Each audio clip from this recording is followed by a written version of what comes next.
So once again, I'd like to welcome you here to the third annual Easthampton Overdose Vigil.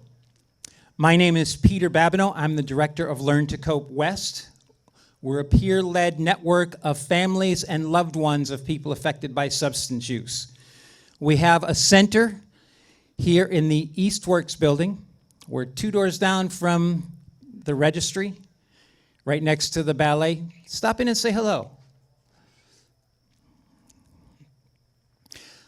I'm so very grateful to have everyone here tonight. I think the weather scared some people away, but it didn't scare you away, and that's what's most important.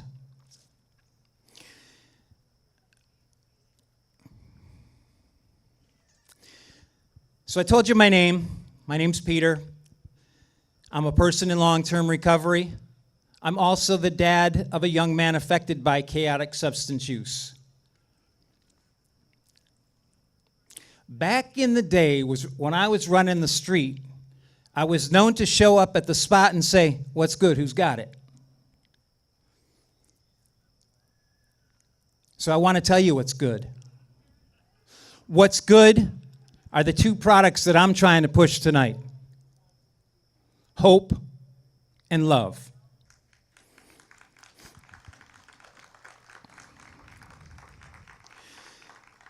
The biggest impediment to people being able to survive chaotic substance use is stigma, is ignorance, is people just not knowing what they don't know. When we can come together and help to shed that stigma, we help to ensure more people's survival. Tonight you're going to hear from some really dedicated people. You're going to hear from elected officials. John is still here. John, you're still here? Yeah, he's still here. You're going to hear from some bereaved people. And at the end of our program tonight, we'll have a candlelight vigil. Without further ado, I'd like to ask you to please help me welcome State Senator John Velis. Good evening, everybody. Sorry about that. So I was here last year, and every year at an event like this, I say this is the event that I hopefully have to never attend again. But the reality is just in my phone, and I was just telling somebody this, from the time that we spoke last year to this year's event, I was doing the math in my head. There are 5 people in my phone whose numbers are in there that if I were to call them right now, there's going to be no answer because they died. And they died because of this thing that we still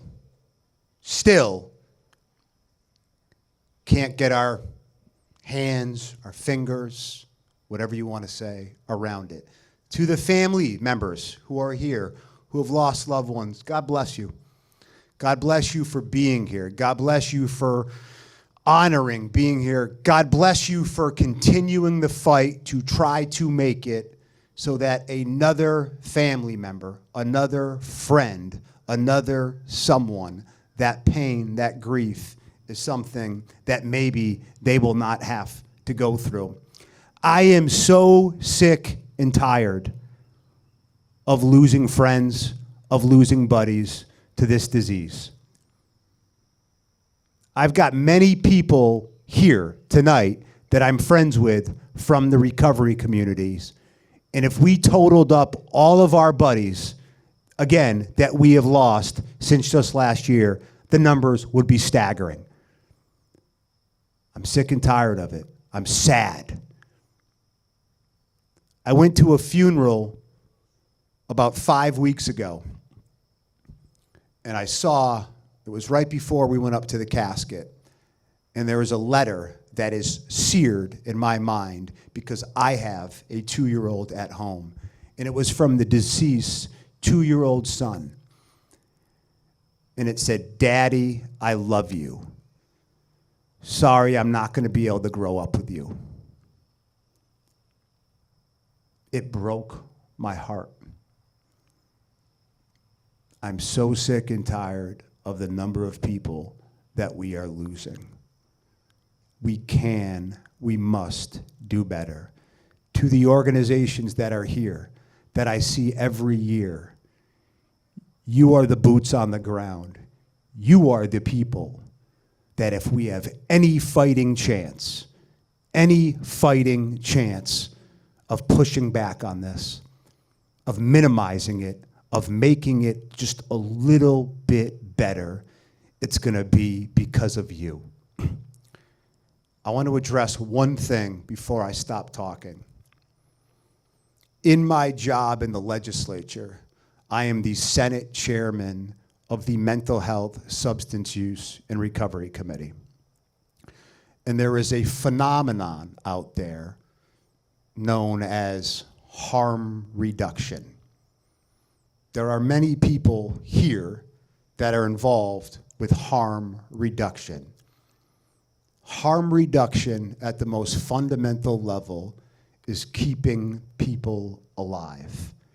And I want to say this, and I said this from the Senate floor the other day, and I'm sick and tired of saying it. You cannot treat a human being who is dead.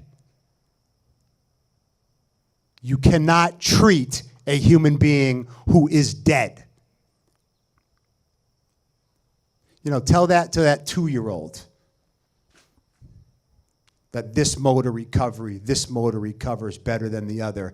And here's my last thing. To the folks in the recovery world, a community that I'm intimately involved with, that I am a member of, that my life, thank God, 7.5 years ago, took on a new meaning. But I want to talk to everybody in the recovery community right now because I think this is really, really important. You know what irks me more than anything in this world? Is when I go to a meeting and I'll walk into people from, we'll say, the 12-step community. And I'll hear something about medication. And I'll sit here, that's not real treatment. And then I'll go and I'll talk to those medical professionals, and they'll say about the 12-step world, that's voodoo science. And I'm sitting back, and I'm saying to myself, will you people please shut the you-know-what up? What's the best recovery? The recovery that works for the individual in question. The recovery that allows that person to stay alive, to live a better life. Stop this nonsense about this recovery is not real recovery, that recovery is better than this. If we were talking about the weather today, okay, we can engage in foolish discussions, but people are dying. Kids are not having moms and dads. Moms and dads are losing their grandsons and granddaughters. Cut it out. One of the biggest stigmas that we don't talk about enough is the stigmas within the recovery communities. I want you to think about that when you go home tonight. And the stigma that still is out there in 2024. The 3 hardest words for any human being to say are also the 3 most courageous words for any human being to say. I need help. And when that human being raises their hand and says those 3 profound yet difficult words, I need help, we as a society need to embrace them, need to hug them, need to say, like someone said to me, it's gonna be okay. We'll figure out all the stuff, but it's gonna be okay. And thank you all for coming here tonight. I think this speaks volumes about the community and the people here to talk about and to think about and to remember the people that we have lost. God bless you all, and thank you very much. Thank you very much, Senator Velis.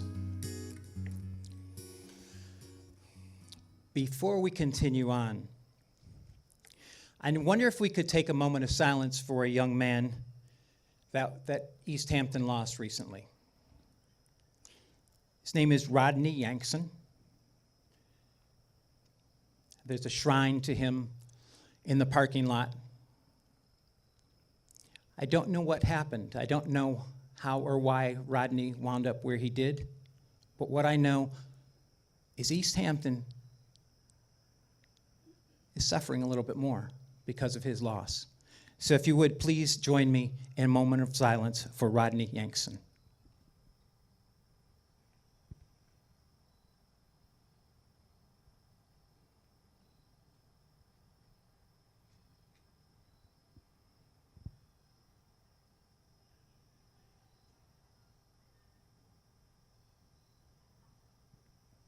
Thank you. I wonder how many people here have lost someone to overdose.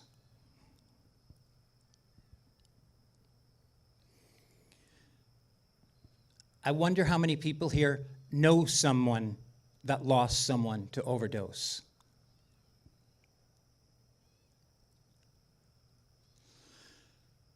I wonder how many people here find themselves easily brought to tears because of a word, a thought, a sound, a fragrance,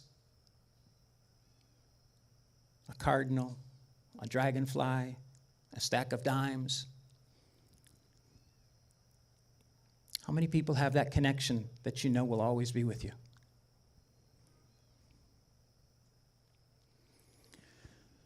My friend Kathy, who helped put tonight together, reminds me often that grief isn't something we get over.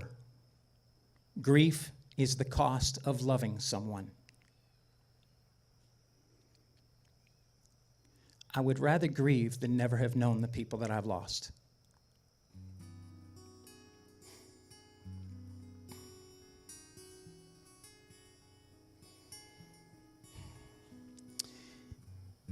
Is City Council President Homar Gomez here?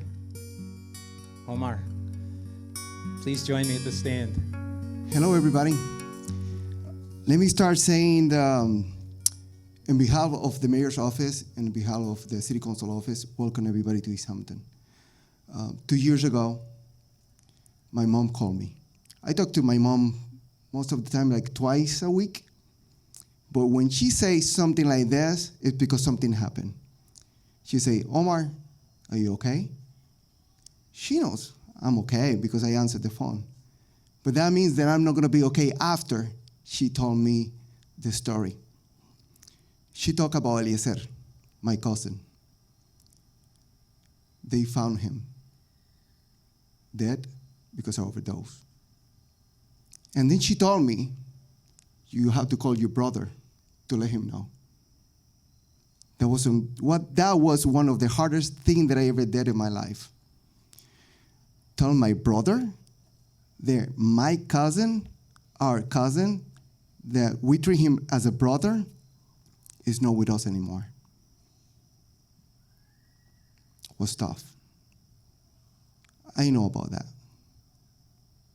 I know how you feel. I will ask only for one thing. Please ask for help. We are here to support you. We're here to work with you.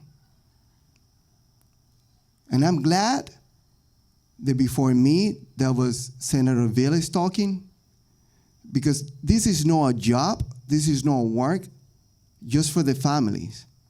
This is for something that the government have to be involved. I've been talking to every single person in every table. And what you guys are doing is amazing. But I know you need our support. And I know Senator Velis, myself, Omar Gomez, we're here to give you anything you need. We will fight for you. We will stand with you. We will pray with you. We can take a walk, just a walk, without saying anything. As simple as that. And I agree with John. For the people that are in recovery now, we're here for you. We're here for the dad who lost your son. Every time I saw that picture in your shirt, it reminded me of my cousin. That's why I asked.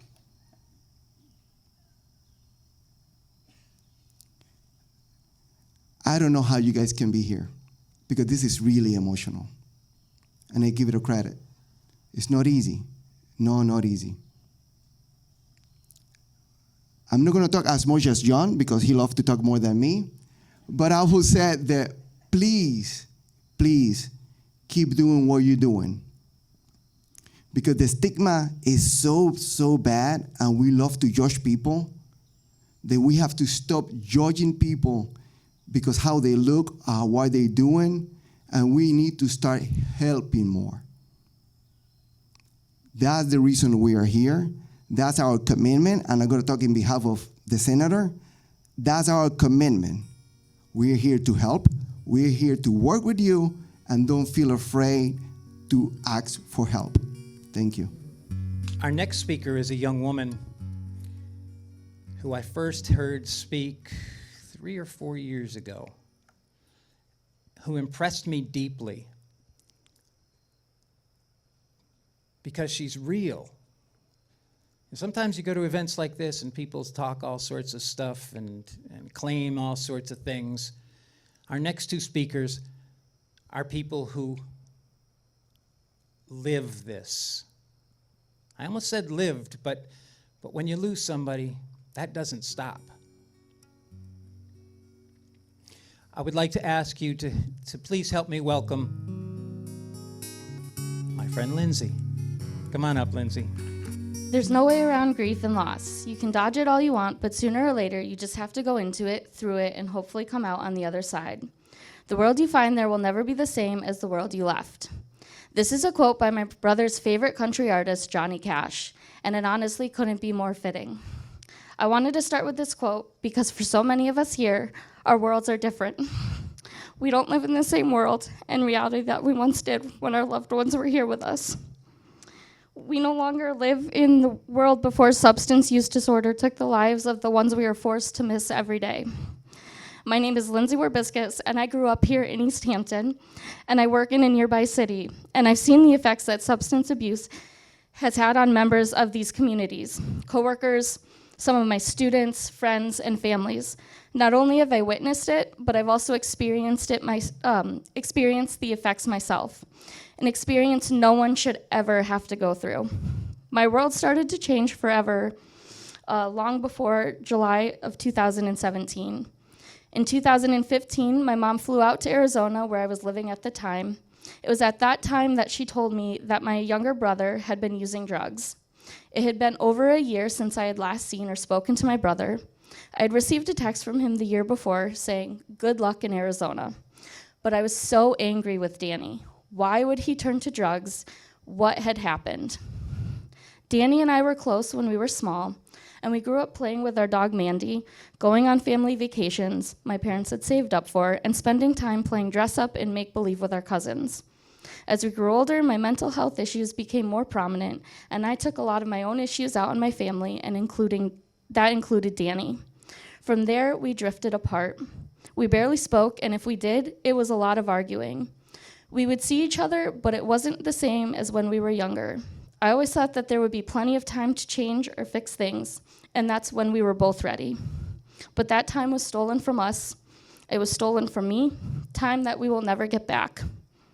On July 15th of 2017, I received a call from my parents that my only brother had overdosed and was in a hospital in Florida. Danny had overdosed on heroin laced with carfentanil. I remember dropping to the ground in the store parking lot and screaming. My world was changing again. I remember thinking and praying that if Danny lived, I would be sure to fix everything between us. Because at this point, it had been over a year and a half since I had last seen him.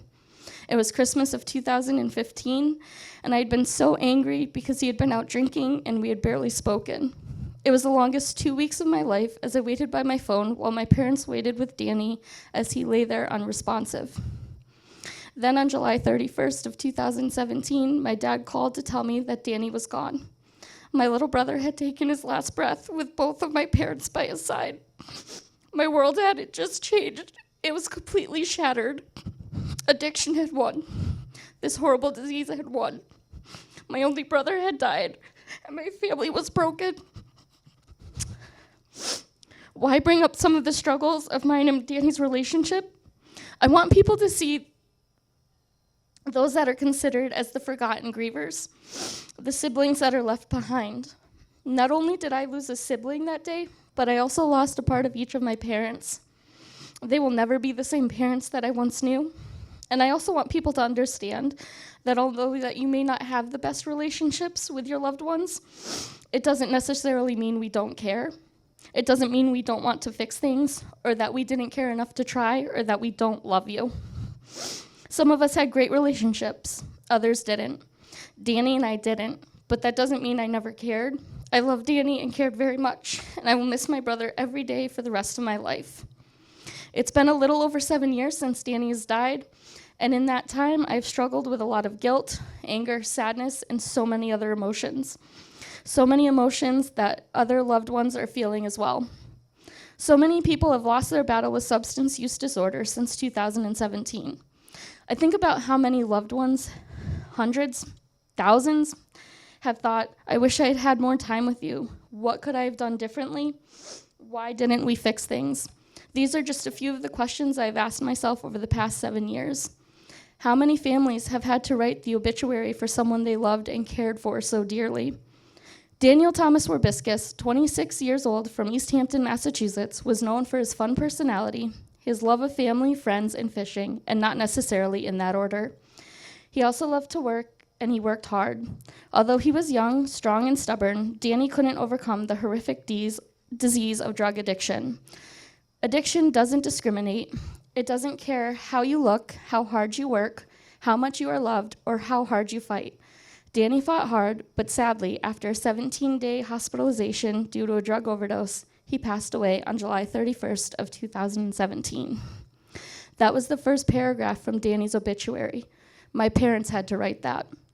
So I have one last question. Why are we here tonight? Although I stand here speaking from a sibling's perspective, we are all here for one reason. Substance use disorder and overdose have impacted each one of us in at least one way or another. We are here because so many of us want to help prevent overdose and the stigma surrounding it. We want to make a difference in our communities, and for the future, we are here to show our love and support for those who are struggling in active addiction or in recovery. We are here because we acknowledge the grief of the aunts and the uncles, grandparents, cousins, siblings, parents, and friends from those that have left this earth too early. We hold the grief of those whose worlds will never be the same again. And finally, whatever your struggles may be, whatever it is that you are going through, know that you are not alone. You are human, deserving of love and respect. It may not seem like it, but there are people who care. I want you to look around you right now. We are here because we care. We are here because we love. We are here to remember and honor folks without stigma and without shame. Thank you. Anybody remember Monty Hall? So I just played Let's Make a Deal with somebody. And I said, you got any Narcan? And she pulled this out of her purse. 2 doses of naloxone and a face shield for doing CPR. There's no reason that is acceptable why anyone here cannot do the very same. Is there anybody who doesn't have Narcan?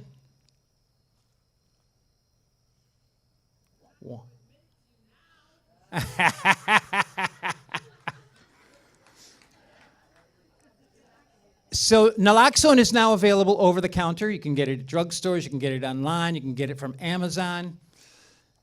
But there's so many community organizations who will provide it to you, for free, along with the training. I've got so many people I know who have loved ones still with them because they had naloxone they got from my organization or one of these other providers. I'm sure Tapestry has some. I'm sure Hampshire Hope has some. Please, if you need some, NRC, you have it as well? It's all over the place. So please, take a moment to get it. It doesn't take any time. Several years ago, I was at the Recover Project in Greenfield, the first peer recovery center in Massachusetts, not unlike the wonderful Northampton Recovery Center. And I was visiting like I used to like to do, and while I was there, this amazing woman came in. I swear to you, she was glowing. She had this beautiful golden hair. She had this incredible smile, and everybody was just attracted to her. She just had this incredible energy. I turned to the person that I was visiting, and I said, "Who is that?" And they said, "That's Eliza. Isn't she awesome?" She is. Ladies and gentlemen, if you would, please help me welcome my friend Dan, Eliza's dad. Hello, everybody. I feel like I'm here among family and among friends. For those of you that don't know me, my name is Dan Harper. I lost my daughter to an opioid overdose.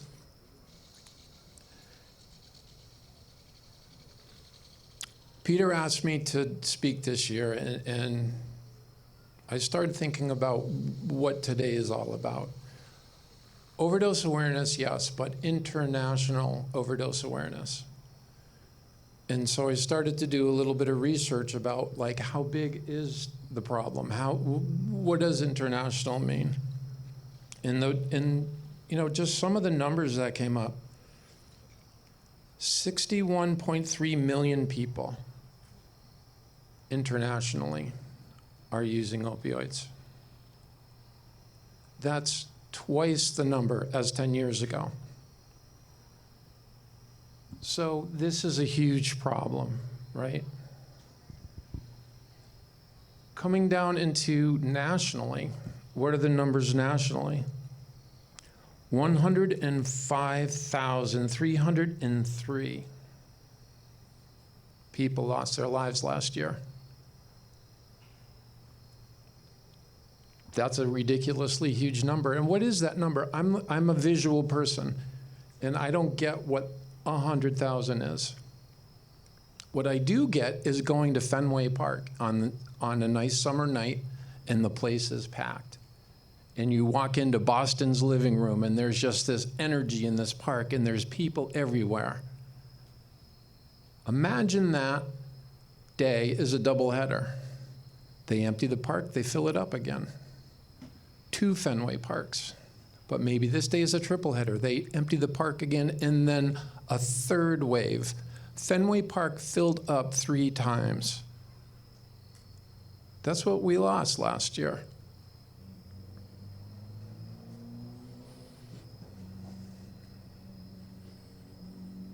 Locally, Massachusetts, what do our numbers look like? 6 people a day. Personally, me, what do my numbers look like? I lost my Eliza. This is a problem that's near and dear to everybody's heart that's here. I know you people. I know how hard you work. I know how hard we're all working together.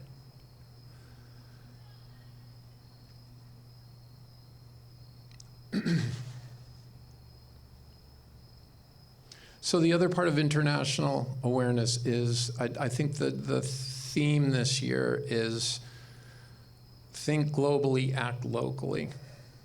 And I thought, well, what does act locally mean?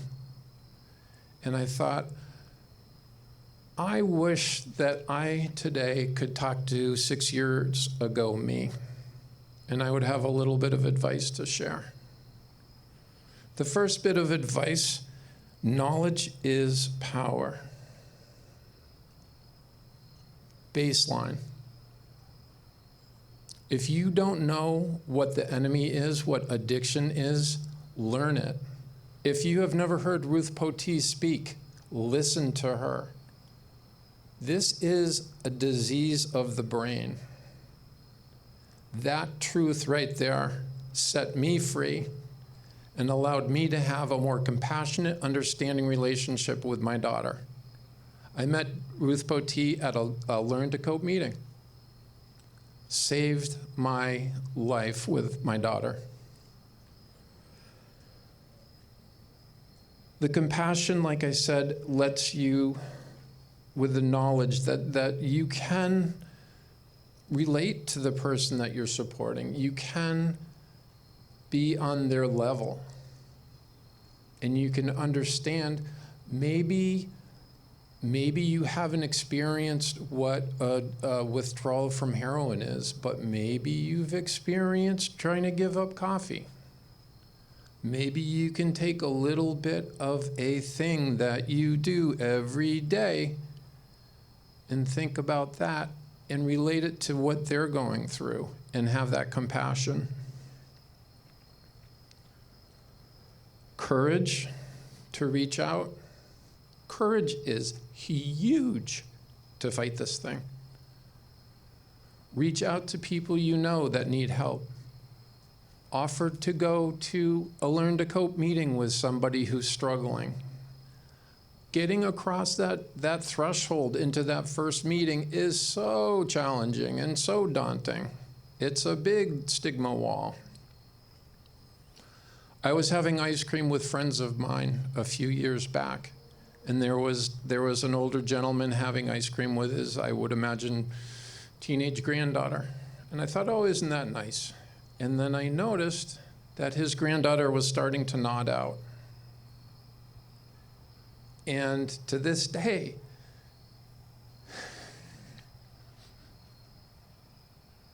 I didn't approach him. I didn't go over and say, hey, are you okay? That needs to stop. That needs to change. That's a narrative of mine that I am changing. That's what we all need to do. Hey, are you okay?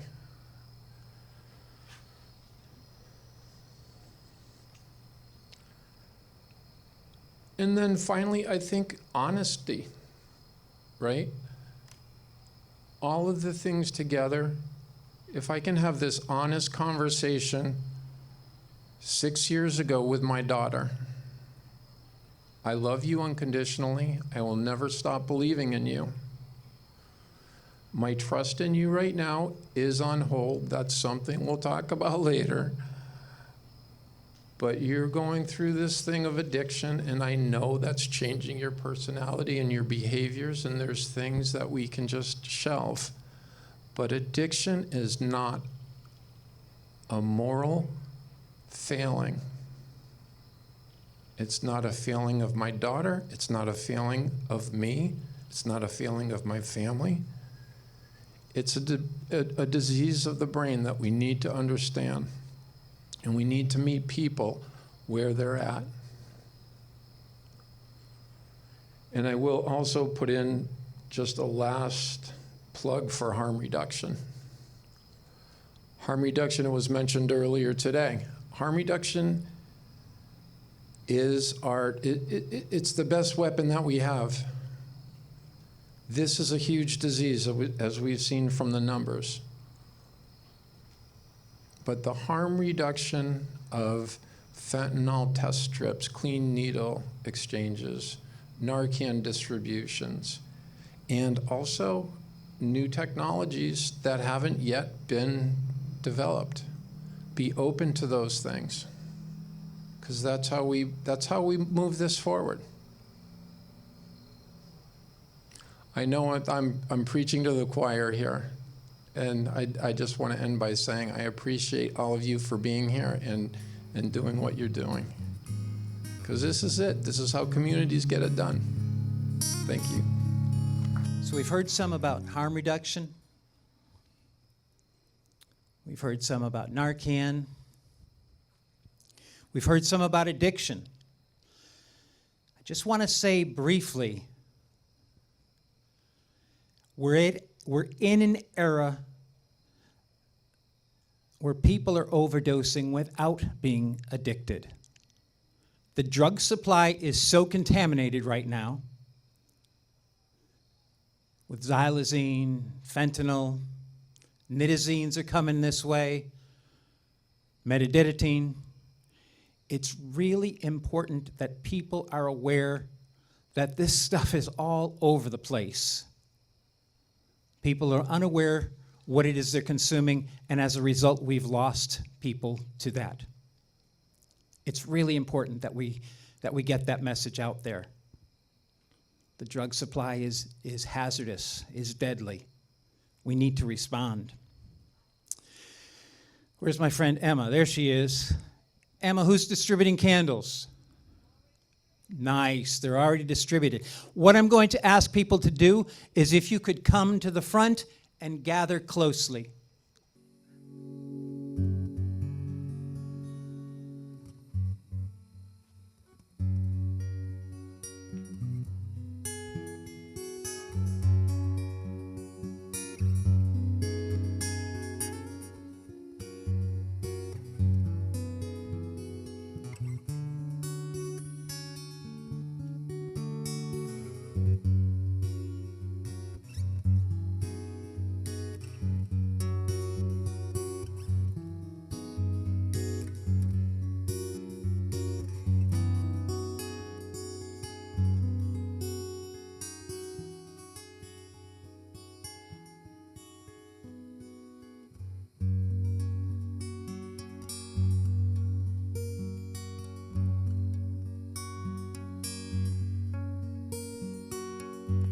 I'd like to ask you to just turn to the person next to you. Just say hello.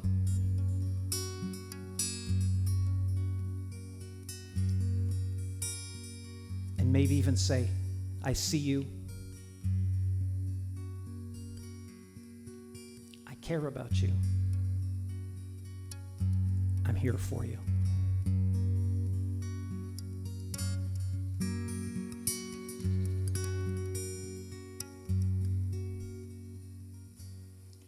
Tonight I hold this candle in memory of you.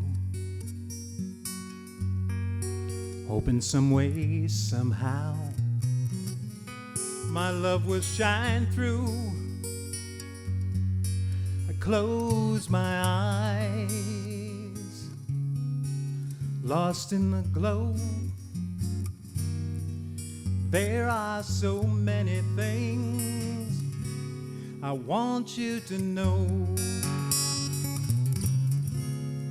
This candle says I love you.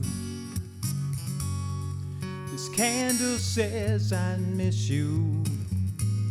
This candle is saying I believe in you. When I'm holding it towards heaven, feel like you're near. If you're looking down tonight and see this candle burning bright, it says I'm wishing you were here. In the glow of this candle,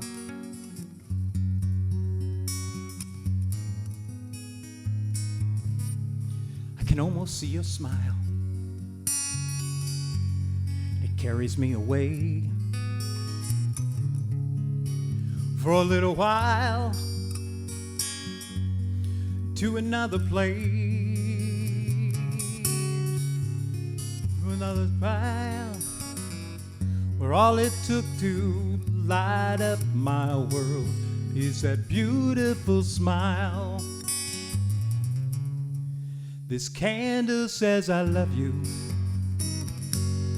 This candle says I miss you. This candle is saying I remember you. When I'm living in heaven, it feels like you are near. If you're looking down tonight and see this candle burning bright, it says I'm wishing you were here. Somehow, some way, I'll see you again.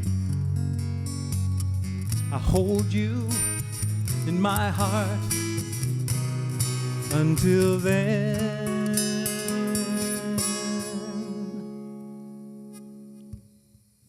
This candle says I love you. This candle says I miss you. This candle is saying I remember you. When I'm holding it towards heaven, it feels like you are near. If you're looking down tonight and see this candle burning bright, it says I'm wishing you were here. This candle says I love you. This candle says I miss you. This candle is saying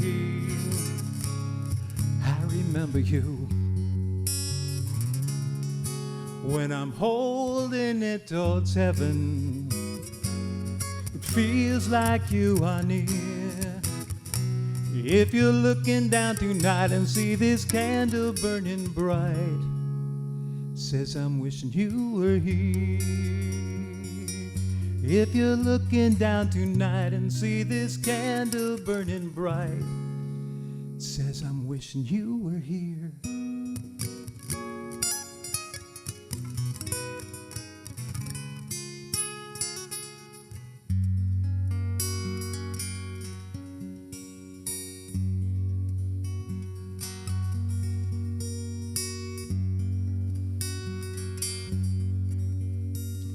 This candle says I love you.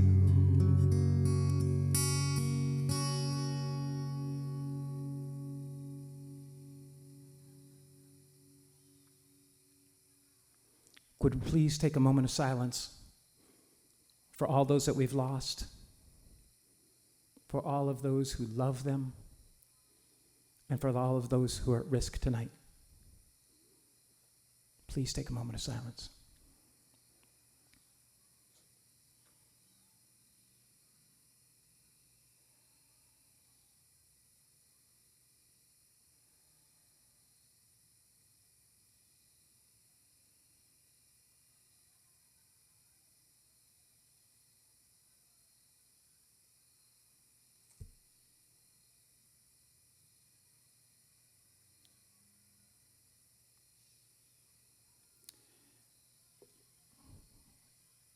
At the count of 3, I'd like to ask you to raise your voices.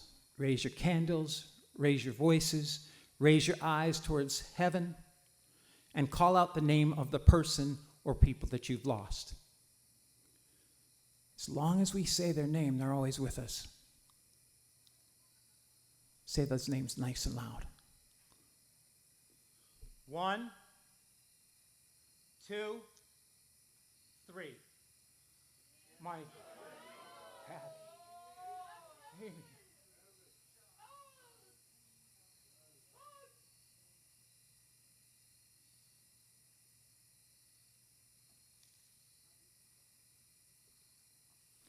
One more is too many.